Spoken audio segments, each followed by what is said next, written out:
you think of the biggest video game companies in the world, which come to mind? Nintendo, Sony, Microsoft, Steam, sure. You might even toss in Activision Blizzard, Ubisoft, as of late, maybe Epic Games. All of those companies definitely warrant some attention when discussing such a topic, but none of them can take the title of being the biggest. No, the number one spot goes to Chinese mega conglomerate Tencent. Well, to be completely accurate, one of its subsidiaries, Tencent Games. It seems that to an ever-increasing degree, this company's name is part of some of the industry's most noteworthy news. As I researched more about Tencent, I quickly realized that their prominence in this industry and others has not been an overnight occurrence. Through heavy and sustained investment and acquisition strategies, they have cemented themselves as not only the largest video game company in the world, but one of the largest companies, period.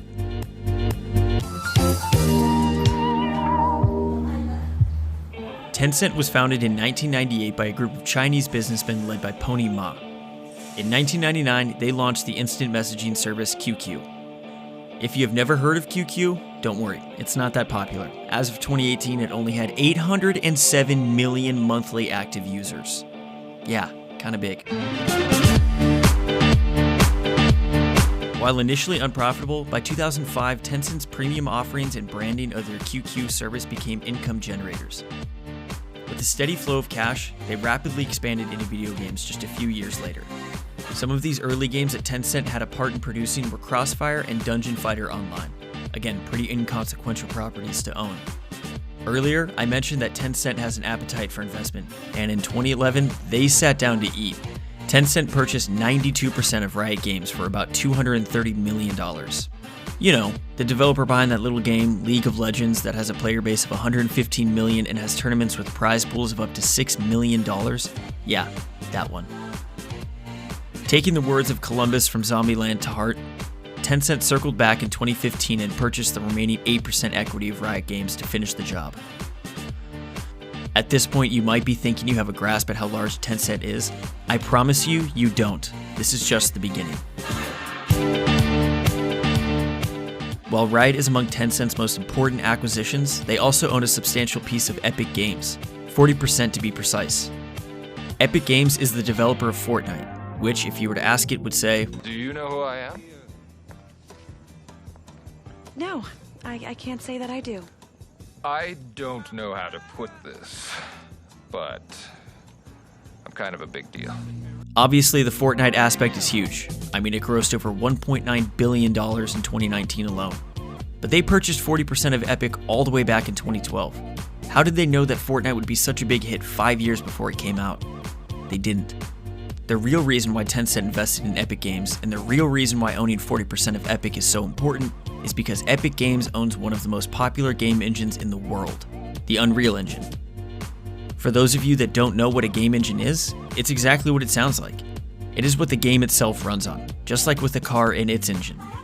The Unreal Engine has been around since 1998, and through the years has become one of the go-to building blocks that some of the most popular franchises use to construct their games. Just look at how long this list is. All of these games use the Unreal Engine.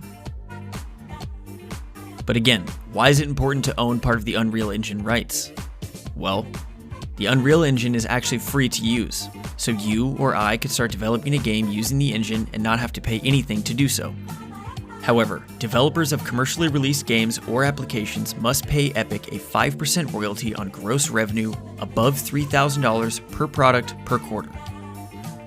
I'm not going to sit here and do the math because I fucking hate math, but all those games on that list, all having to pay a cut to Epic Games, and in turn Tencent getting a cut of that cut, that's a pretty sweet deal.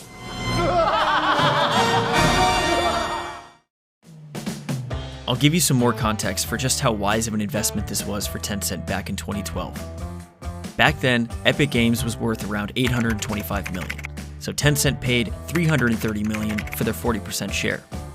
Not bad, but in July of 2020, Sony purchased 1.4% of Epic Games for $250 million, which gives Epic an estimated value of $17.8 billion. So yeah, pretty good. The proliferation and ubiquity of Unreal Engine will continue to grow, so Epic Games and their stakeholders will be enjoying steady growth for the foreseeable future. Moving right along, let me quickly mention some of the other properties that Tencent either owns shares of or owns outright.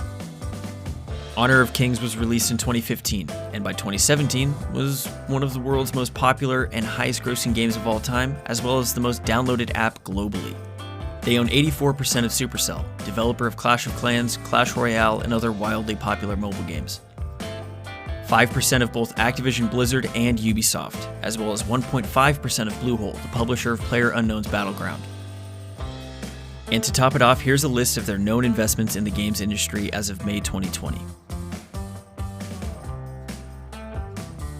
The thing about Tencent is that they're one of the primary avenues by which Western companies and entities can bring their products and services to the gigantic Chinese market. Activision wanted to bring Call of Duty to China, so they called Tencent. Nintendo wanted to bring the Switch to China, so they called Tencent. These facts alone would lead you to consider Tencent a massive company, but this still only scratches the surface. They own 5% of Tesla, which cost them $1.8 billion. They own 12% of Snapchat. They have partnered with the largest toy company in the world, Lego, to produce online games and potentially a social network aimed at kids, which... What? They own parts of both Warner Music Group and Universal Music Group. They also own the Asian version of Netflix, iFlix.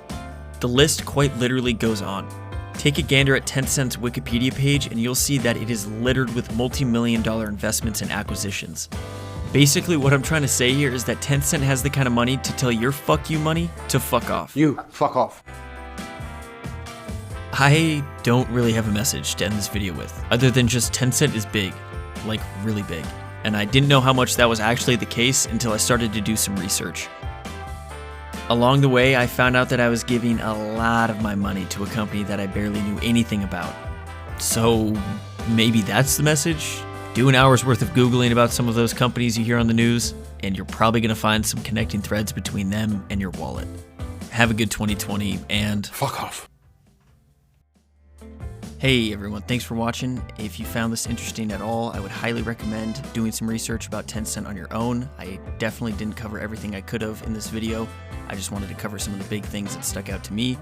So if you do some research on your own and you find something interesting, let me know in the comments. Also, drop a like, hit the subscribe button if you want to see more.